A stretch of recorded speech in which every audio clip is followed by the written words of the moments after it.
Yeah. So, Tal, Yes, who did do your hair? my neighbour. Four men in a wormhole!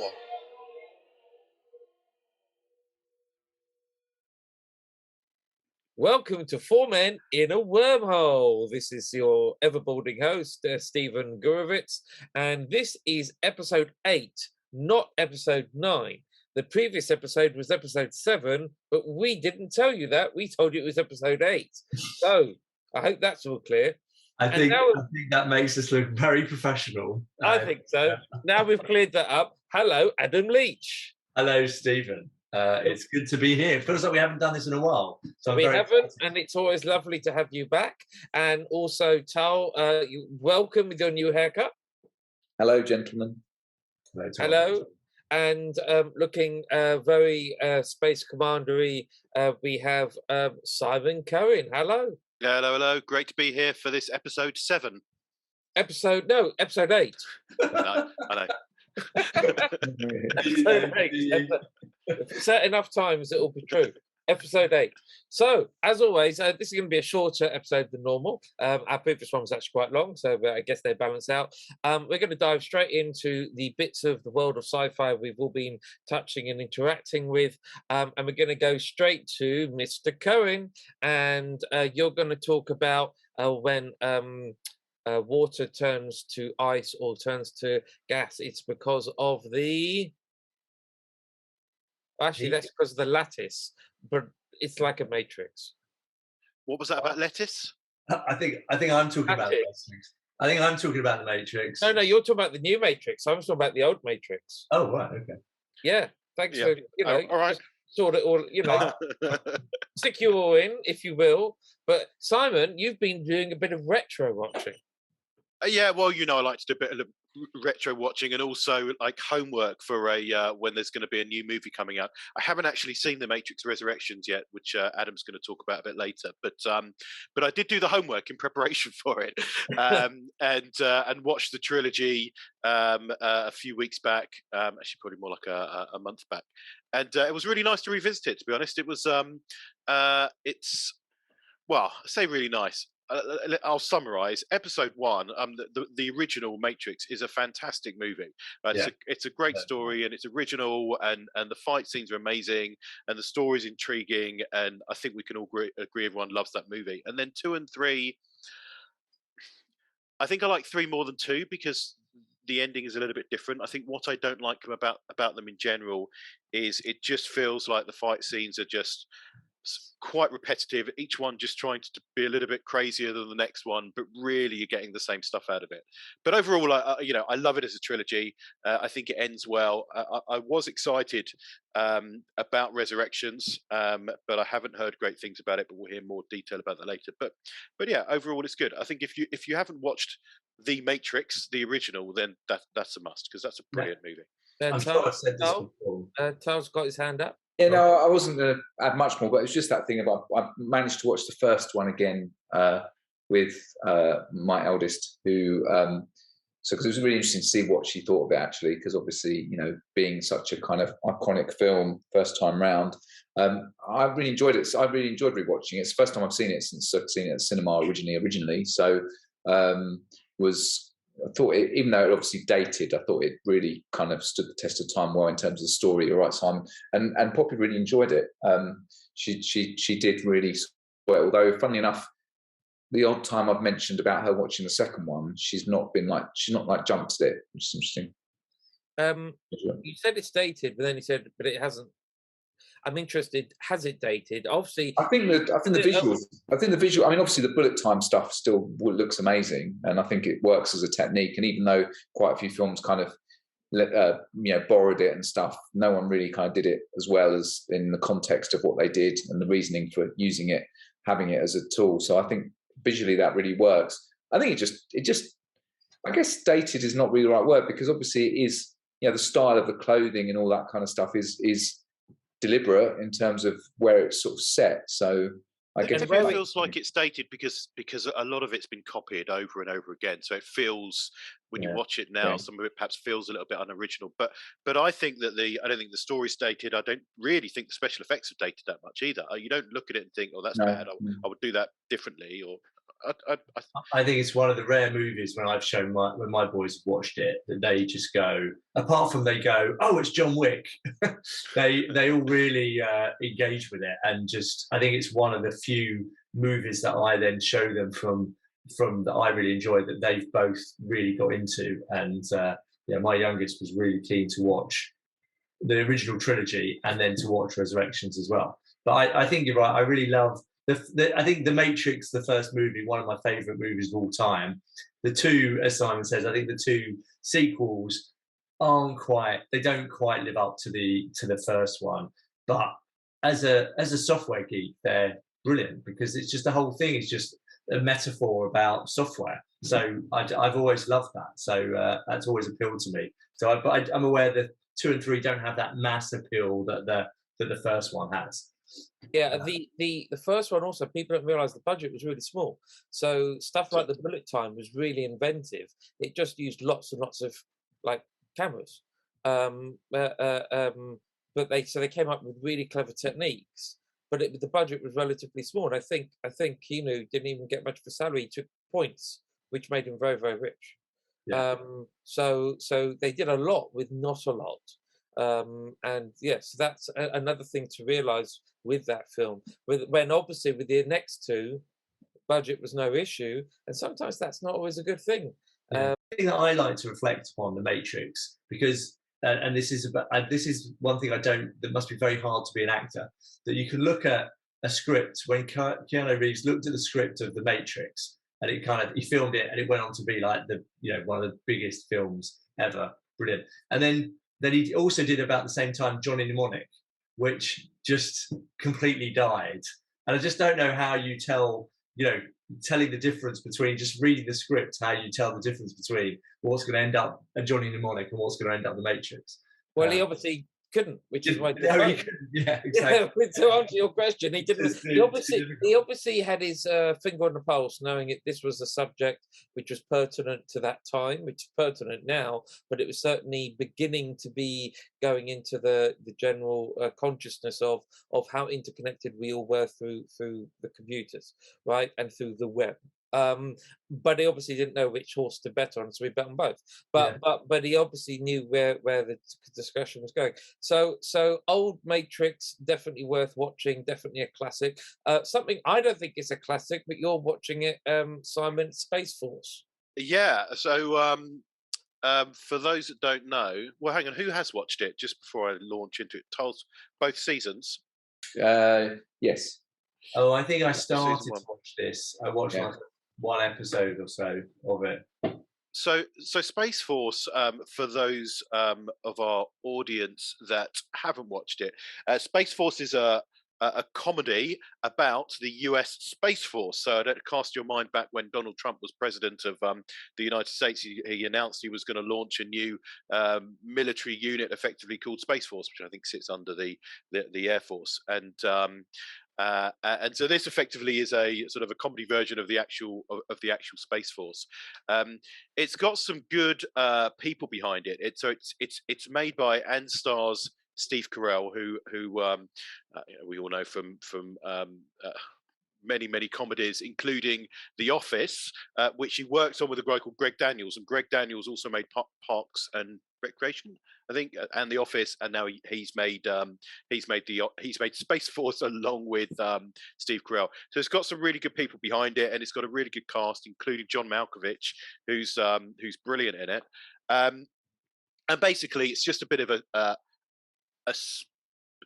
I'd say a bit of a spoof, maybe a bit of a farce of actually what goes on in this sort of military Space Force unit.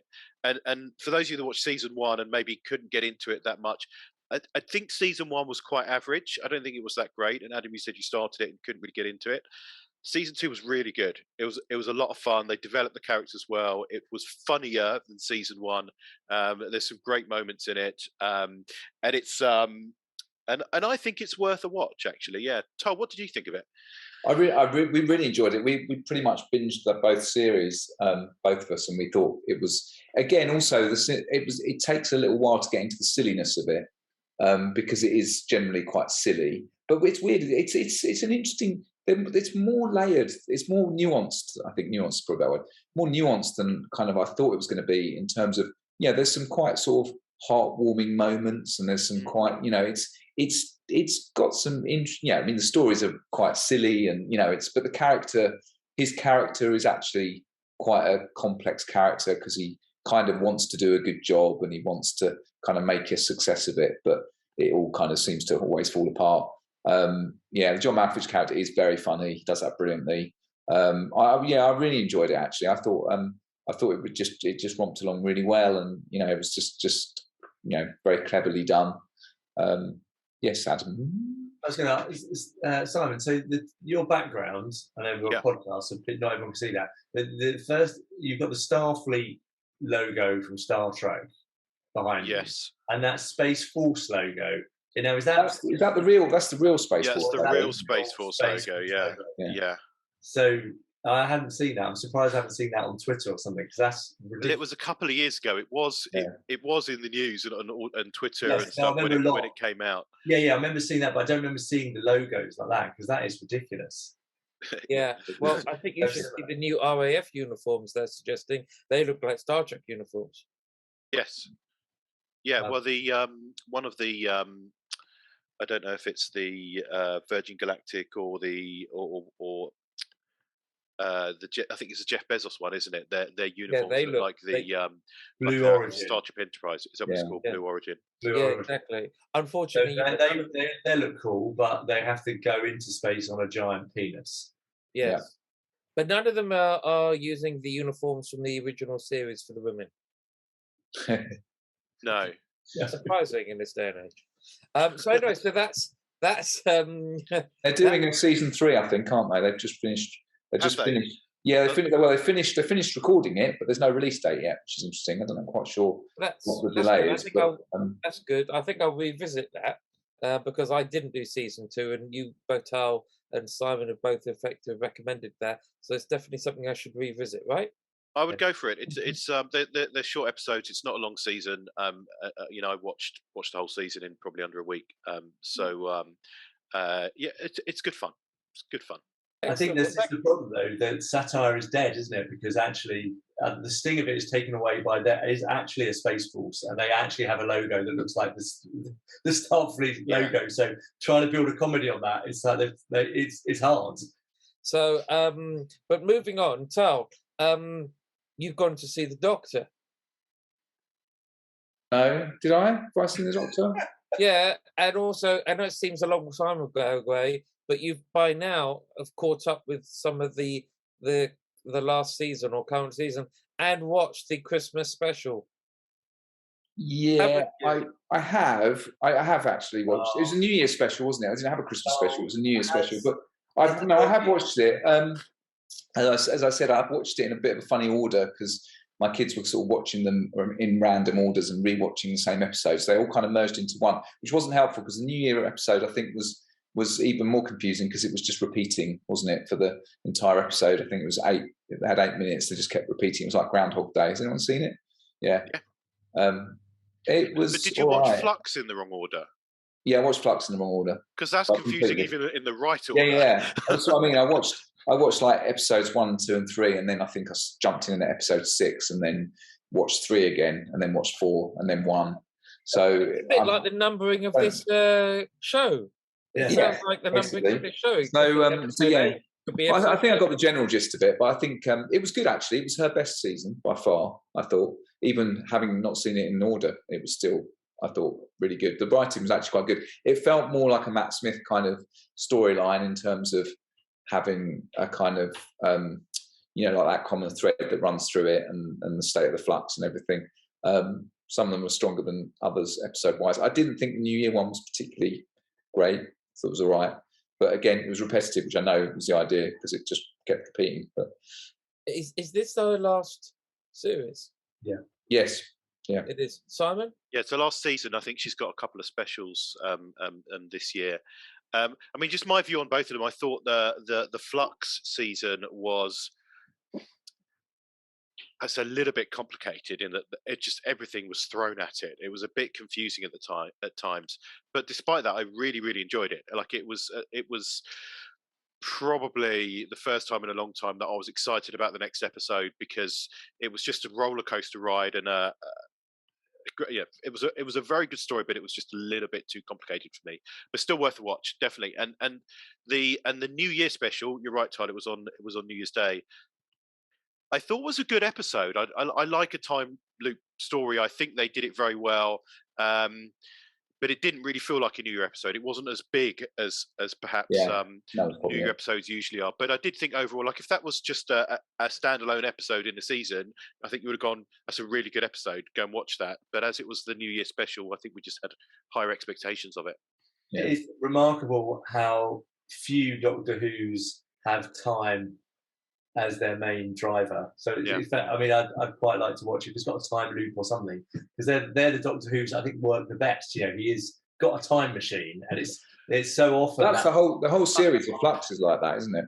Flux is, but actually, sorry to disappoint you, Adam, but the time loop isn't because I don't think it's because of the TARDIS. It's something else that's causing it, isn't it? I can't remember now. But either way, they're not getting into the TARDIS to go back in time.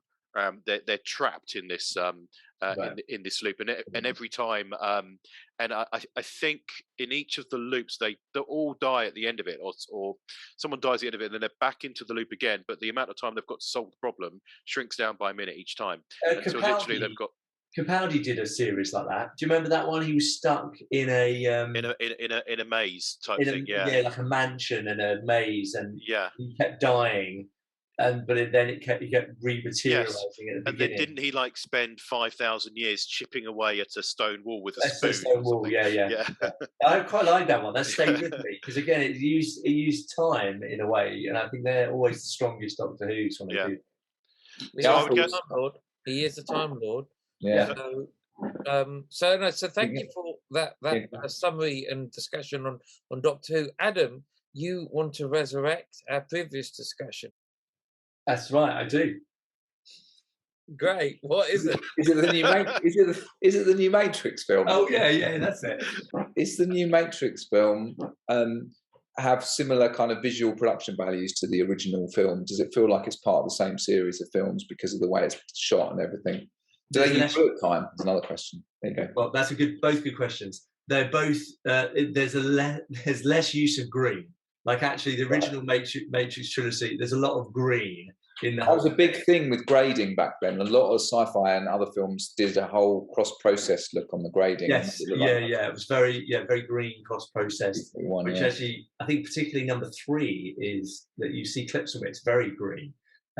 No, they're full color, so they don't quite look how that they don't visually look exactly like they were. But I enjoyed it, but it was a struggle to get through. It's a 2.5 hour movie, and I think after an hour and a half or something, I think I stopped it. I was watching it at home because, like Simon, I did want to go and see this in the cinema over Christmas, but I missed the opportunity to do it. I did get to see Spider-Man No Way Home, didn't get to see The Matrix in the cinema, but then it was out of the cinema really quickly. So I watched it on Prime, on that they do like a home premiere thing. So paid a bit extra kind of to watch it, to stream it at home. But yeah, it got slightly, it was like my youngest was really keen to watch it. So we sat down together, we're going to watch Matrix Resurrections. And yeah, we just got a little bored halfway through. I had to take a break, come back to it. It was good. They've tried to, it was almost like a rebooting of The Matrix. And there's a good pun there in what they were trying to do. And you come back to it with Trinity and Neo both back in The Matrix. And this isn't a spoiler. This is sort of how they set it up. If you watch the trailers, this is how it is. How they explain that, they then have got an explanation for the original movies and how they exist in the new Matrix. And it's quite interesting. There's quite a lot of comment on kind of mental health and mental wellness, because Neo is in the Matrix not as Neo, but just as himself, and he just doesn't know whether what's happened has actually happened or not, and he kind of has almost PTSD. Simon? Yeah. So in the original trilogy, I think there's a suggestion, or they explain across 2 and 3 that the Matrix has sort of been rebooted. I think about 5 or 6 times. Because of the glitches and because of the problems. That's right. So is it that premise that continues? No, or because something else? at the end of 3, they kind of get out of that cycle because Neo faces a choice, and he does kind of both. And he, I was at the end of 2. At the end of 3, he actually dies at the end of 3 because he destroys he destroys Agent Smith on behalf of the machines, because Agent Smith is going to overwhelm the Matrix. So Neo does a deal that they're not going to go through this cycle anymore, and the machines are going to make the Matrix a better place if he goes and destroys Agent Smith, because Agent Smith is getting out of control. So he kills Agent Smith, kills himself, in order that the Matrix becomes a nicer place. That's how they finish 3. And that they leave Zion alone, right? Yeah, they leave Zion alone. So that kind of cycle that he hears about in 2 is gone. So it's not just, you're not just back in that loop again. So you are in the nicer Matrix. And the original, and this is hopefully not a spoiler, but the way they explain what Neo thinks about the original Matrix is that he's a game designer who wrote a game called The Matrix, and he has this kind of flashbacks to the Matrix of the old movies, and he's struggling to determine, is this real, is this not real? This is a game. He's seeing a psychiatrist, and this is a game I made, but it's becoming real, and I don't know what's real and what's not real, which is all quite clever. And there's a whole scene where they're brainstorming for, he gets to do a Matrix 4 video game, and they're all in this kind of brainstorming of, well, what does the Matrix mean? And what should the Matrix be? And bullet time and originality. And they do this whole thing about what the Matrix means. Or almost breaking the fourth wall. Almost breaking the fourth wall. Yeah. It's really, I thought that was really clever. And I was really intrigued to see where they were going to go with it. And I'm not going to spoil what they do, but there is a kind of sense of, you don't know what's real or not real. And you think, oh God, was all of that fictitious? And are they building something else? So I think that was quite clever. But I think it was just, in the end, it just wasn't as good story, and it felt slightly like it didn't need to be told. Like they've dragged the characters up, and then they invent this reason, and the Matrix actually hasn't become a fairer place. Actually, it's still pretty shitty, and mankind's still enslaved, and then you don't. Yeah, it ends with a kind of so slightly I'm not going to say, but it ends in a slightly disappointing way, I think. Excellent. And is that it? Are they going to do another one, or was it set up for another one? It is. I think it's open for another one, but it's difficult to see. At the end of 1, it's obvious there could be another one. Like, he realizes he's got these superpowers, and he says to the Matrix on the phone, this is just the beginning, and he flies off, and you think, oh, that's a great setup to number 2. And at the end of number 2, the powers in the Matrix translate to the real world, and he takes out a robot, and you think, oh, this is brilliant, because I see where they're going to go with this. He's now got powers in the real world that he had in the Matrix. So that sets up really nicely with 3. I can't really think about how 4 ended in a way that made you think, oh yeah, I'm really interested to see what happens now. But I think there is something they could use. That's good. Well, thank you for that. That's a very deep breakdown of the movie. Yeah, was that spoilers? Do you have to redact some of that? No, we'll just make it work. And I guess I'm the last man standing. So I'm just going to briefly say that I've been watching quite a few things, but I finished The Expanse, which, as regular viewers of this will know, is something I'm really into. Season 6 was a shortened season because they essentially ran out of money. So they took one of the books and shortened the whole thing And yes, you can feel it. You can feel that the story should have gone for longer and whatnot, but it's still really well done. And since then, there's been lots and lots of rumors that it is going to be picked up and either brought back as more series or a number of one-off TV streaming movies, which would be cool. So you had your hand up? No, that was my question actually, about because the fact they shortened it, I wondered whether they were going to do any more. But it's interesting they might do sort of movies from it off it. Well, they might do streaming only movies, but it comes down to is someone going to put their hand in their pocket. So that I think there's people talking to people, but no one's actually committed. And in the media world, people can talk for a very long time till something happens. And also, I think then I might be wrong because I'm not an expert in the books, but I think the next book is set quite a lot in the future, so they wouldn't need to necessarily use the same cast. Right, So it could jump. So it was really well done. And it was really well done considering they didn't have the budget to tell the story arc they wanted to tell.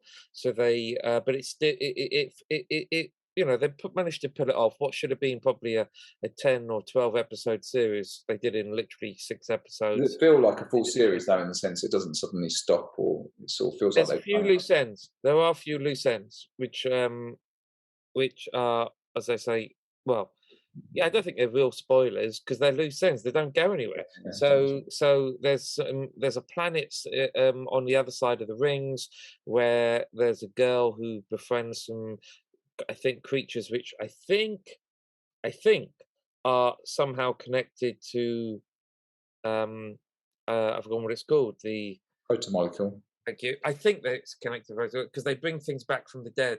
And I think they'll. And then there's a boy who dies.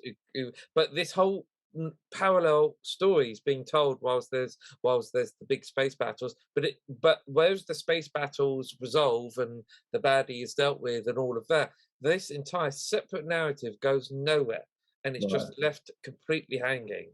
That must have been where they were sort of going with it. They probably were going to flesh that out a bit, but so they obviously shot the scenes. I don't quite know.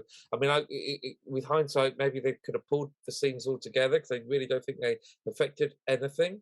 But maybe they are seeding something for the future, or maybe they just shot them and had to use them and only then discovered that they wouldn't be any more episodes. Maybe they were it is a really rich universe, and I'm sure they could do a lot with it. I mean, I don't know about you, Adam. You were reading the books, weren't you? Yeah. I've read the first 4 books, and I have to say, I think they're great. The books were really, really well written. I still, for some reason, I don't really know why. It's never been a commercial. I stopped. I was saying I kind of lost. I think I've read 4, and then how many are there? There's quite a few. It's like 6. Are there actually 6 books? Or I think it's 10 now. Yes, this is the thing. Yeah. I don't know. I just suddenly I found it started becoming a little bit. I don't know. Less. I don't know. I just thought all the first 2 or 3 books were just brilliant because they dealt with such a big storyline with the whole protomolecule and everything. And then once I discovered the rings, it all felt a little bit. Yeah, I mean, I still enjoy all the political kind of shenanigans, but I'm on series 5 and I still haven't. I think about a third of the way through it. So, and I haven't watched it for quite a few weeks. So, but I don't think any of this has affected why it hasn't been a success because it's never been a success on TV. It had to be saved by Bezos. You know, it got cancelled after the first series. So the only reason it's still with us is Bezos stepped in and bought the thing out. So because he wanted to see it. It was a personal vanity project. Yeah. So it's just never got the imagination of you know, the general public. So that's just the nature of these things. But at least they kept it going, unlike Netflix that, you know, kills things off, you know, after one series and you never see it going again. So at least they managed to finish the story arc of where they are. So anyway, that was one of the highlights since our last episode. So let's move on to our next and final section of this shorter podcast. It's our Marvel TV and movie catch up part 2. We had a part 1. We did. It was on episode 7 or 8, depending on who you want to believe. And we discussed Black Widow and we discussed Hawkeye. And now we're going to discuss the Eternals or Internals or Externals and Shang-Chi and the Legend of the Ten Rings. So let's start off with the Eternals. Simon, I feel like picking on you. Talk to me about the Eternals. I watched the Eternals and thought it was okay. I watched it again and I thought it was really good. Interesting. I've only watched it once and thought it was okay, so maybe I need to watch it again. Yeah, you need to watch it again. What happens if you watch it a third time?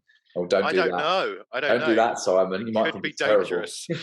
Could be dangerous. Look, well, no, I was going to say Simon does a really good job of like just like plot summaries. So I think you should try and do that. All right. Well, gosh, plot summary on this movie. Oh, Yeah. Jesus. I don't know if we got time for that.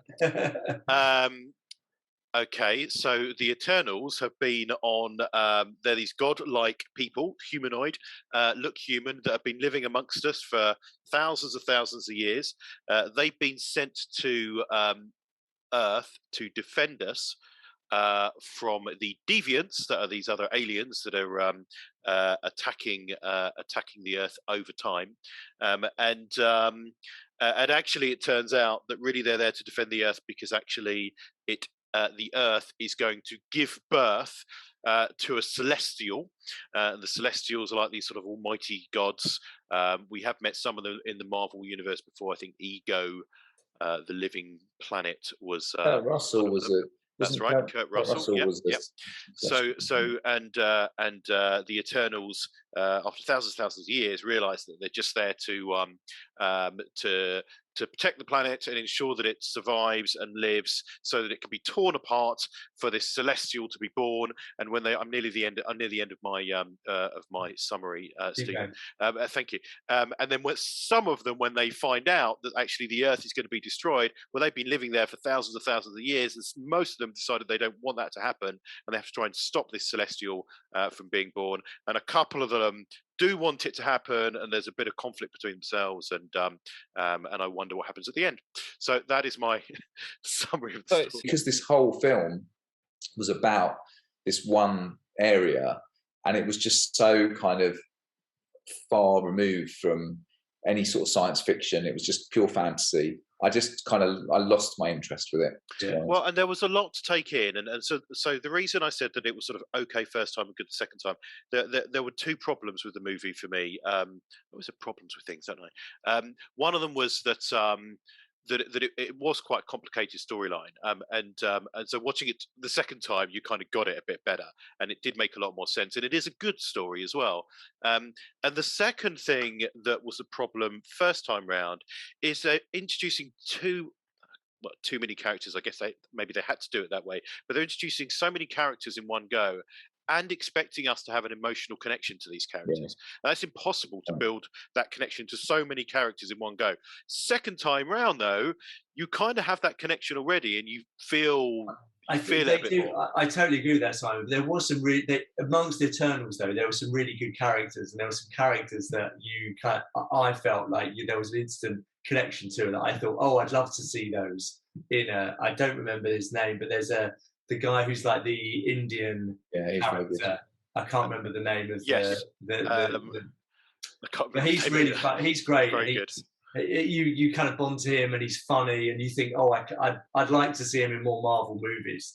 And they dealt with it. To be fair, I agree. The characters were very good, and I did enjoy it. I mean, that's the thing, and the kids enjoyed it as well. And I thought the kids wouldn't so much because it is quite a long film and all this sort of stuff. But they did get into it, and there are some, like I say, there's some funny moments. That whole relationship with him and his sort of manager, the valet, that was fun. That was fun. Look, the problem I have with it is, and I know you're meant to suspend your disbelief. I think in the cartoon comic books, it's easier to suspend your disbelief because it's a cartoon. When they start filming, clearly it all becomes a bit more real. When I say a bit more, I'm not being stupid. I'm not saying it's real, but it does become a bit more real. And it's like, well, hold on a minute. Surely, if when Thanos clicked his fingers and 50% of everything universe died, that means 50% of these Celestials would have died as well. And so on the basis of that, surely the Eternals would have been ordered to help fight Thanos because it was in their interest to fight Thanos. And the whole thing for me just does a bit like Adam. You once pointed out how their use of, their explanation of time travel and different timelines is totally screwed. But the whole concept of the Celestials, they were there all the time, but we just didn't tell you type thing is a bit screwed from my perspective. But if I ignore that fact, it's a good movie. Yeah, it kind of like if it didn't have the weight of the MCU behind it and you just went and saw this movie, you'd go, oh, this is great. And they could probably do loads of sequels on this. And I'm really excited to see where this goes. I enjoyed it. I did enjoy the movie, but it was difficult to see how this fitted inside the MCU. I really struggled with that. I know they tried to explain it, that the Eternals were told not to interfere with the affairs of man. And I kind of get that when they're on Earth for thousands of years and World War II breaks out, it's the affairs of man. Let man sort it out, and there will be winners and losers and they're above it. But when we might not be ready to move on. Maybe we are ready to move on. Maybe this is a good segue. But if you think about Legends of Shang-Chi, for me, that very much, even though it's still quite very fantasy based and it had dragons and things, which, again, I'm not a massive fan of fantasy. I'm much more sci-fi leaning. It still felt like it was definitely a Marvel film. Do you know what I mean? Like the characters. Yes. Yeah, completely. Felt very Marvel, to me, much more so than the Eternals, I think. I just want to make my point because I was taking a long time to get to the point. Sorry, Adam. But the point, what I found difficult was the Eternals, they don't interfere with the affairs of man, but Thanos comes along and he was going to wipe out half the life in the universe. Which not half of life on Earth. Yeah. So how did they not get involved in that? How would they just go? But that's what I just said. Yeah, I agree with you. We'll edit it afterwards. But in short, I'm saying, Stephen, I agree with you. Hold on. When you say in short, you're saying you're not in short saying. It took a long time to agree. It was so long that Tom felt we had to make a separate point entirely in the middle of my point because I was taking too long to get to the point. So I was now on episode. And Stephen had already made the point. Stephen had already made that point. If it's a good point, it's worth making again. But in a slightly longer way. and again. Yes, well, this is my point, and your point, and everyone's point now. But it's true. But take the movie in isolation. It's really good. So, Tal, moving to your segue. Chang and the gang. I enjoyed Chang Li. Yeah, I enjoyed it. Shang-Chi and the Legend of the 10 Rings. Rings, yes. I enjoyed it. I really enjoyed it. I like Doctor Strange and all that. I quite like that area of things, and I know there's a bit of overlap here. Doctor Strange features in this, and I thought that they did it very well. I thought it was a really good film. There's a couple of moments that were probably a bit drawn out, but I liked all the humour. I like the fact that his character, the first half hour was great. That kind of transition from him kind of being just a normal American guy to his kind of, getting all his powers and, realizing and doing all that. I thought it was really good. Yes, I thought it was a good film. I thought it was excellent, and I thought it was everything Black Widow wasn't. I did enjoy this. Yeah. And when we discussed in the last episode, there were some good things to take from Black Widow, such as the dad, such as the sister. That's just my mate Oti. But as a general movie, it was just a bit of it was drab, right? This was the tempo of this was great. The humour was firing all the time. It was on the money. The characters were brilliant. The effects were great. It didn't look like it was done on some low budget. The effects were really, really, really good. Yeah, I really enjoyed this movie. I thought it was great. I'll make the point that Tom made again, but I'll take a bit longer. to do it, Adam. It did feel like a Marvel movie. It was funny. I think it had rather than the having the weight of the MCU, it did feel a bit fresh, didn't it? It kind of told a new story. It kind of, you could see it didn't struggle to fit itself into the MCU.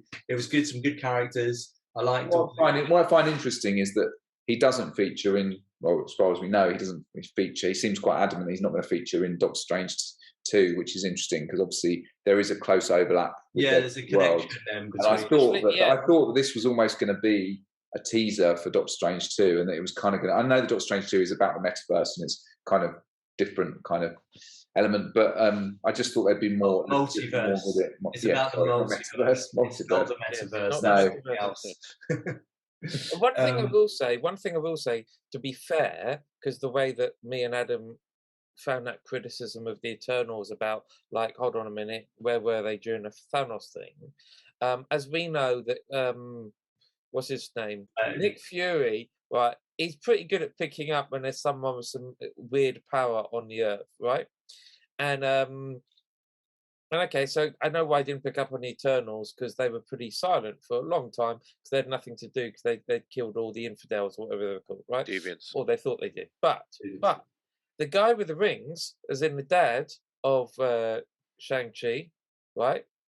Been hoodlum for many 1,000 years, and he's known for having his powers. Shield should have been all over him. Yeah, but he was in North America, and this was all happening in Asia. That's why, isn't it? It's a whole other continent. Yeah, they're flying ships. He shouldn't have been in geostationary orbit. That was his problem, you see. Yeah, but up over North America. So that was my only little thing. Is hold on a minute, how come he was under the radar for all this time? But maybe it was also explained because the mum tamed him and they became lovely people. I don't know. But no, I thought it was a great movie. Simon, over to you.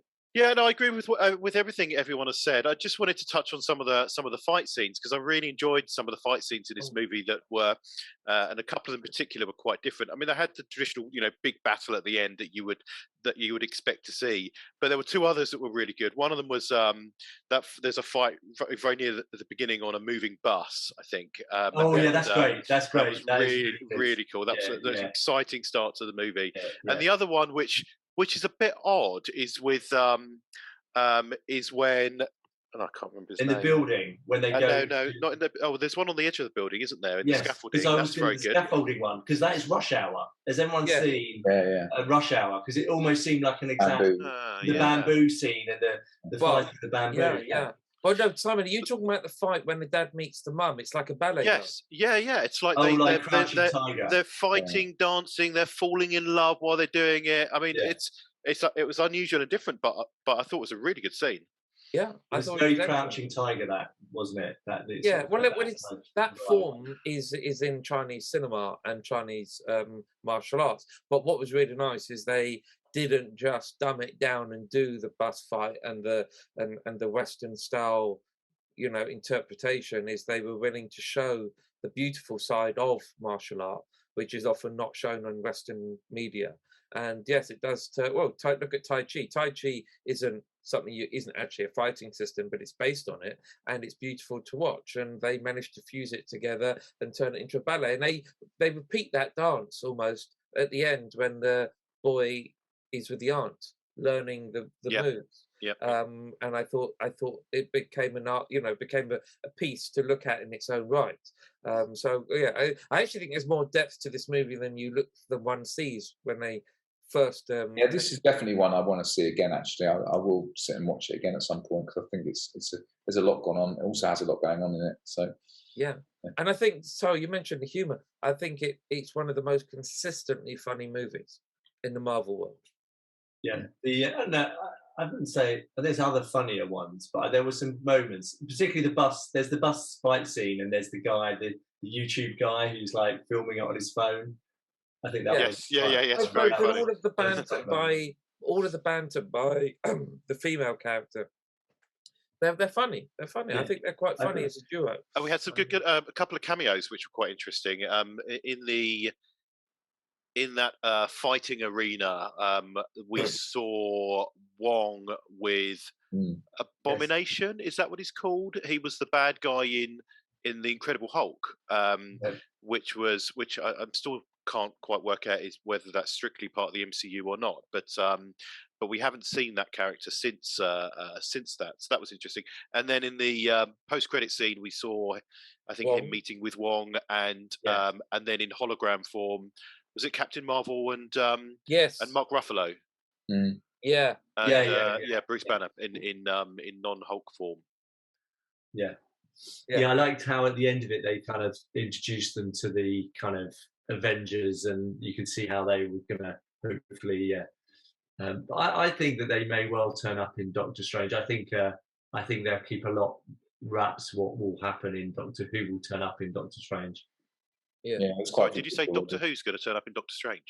No, I didn't. But I mean, that would be a great outcome for Doctor Who if he becomes the Marvel character. I really like that. I reckon the X-Men are going to feature, don't they, in Doctor Strange too? So yeah, so let's just quickly look ahead to Doctor Strange and do a sort of rumor roundup. Plus, well, obviously we've seen the trailers, and I think he's now actually admitted it is Patrick Stewart's voice in the trailer. Well, it's also him. It's not just Patrick Stewart's voice; it's the back of his head that you see. Well, potentially, yes. Yeah, no. He said that because he's come out and said, "I'm surprised people have recognised me from my left earlobe." So we're assuming he's playing some form of Professor Xavier. Yes. Obviously, we don't know which form because we don't know from which universe, but he's playing some. It's also, I read that the Scarlet Witch you see in the trailer is her sister. Sorry? Elizabeth Olsen. Yeah, so there's the Olsen twins, isn't it? So they've got a twin. So it's her twin who's Scarlet Witch, supposedly. So the evil, because in the trailer it's obvious there's one that's pretty pissed off and angry. That's her sister playing that. Oh, right. Okay. Yeah. Really? Okay. I didn't notice that. They look very similar. I mean, they're sisters. They're sisters and twins. Yeah.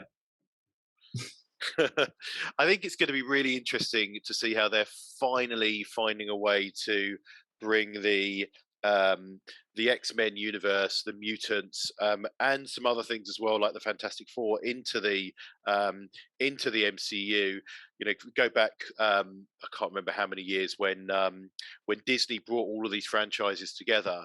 It was like, well, how come we don't know that the X-Men exist? How come they're mutants and surely we would know about them. But now with the bringing in of the metaverse, which I think they've done really nicely through Loki and Spider-Man. What did I say? Metaverse again. Did I do that? So it's your fault. You have done this to me.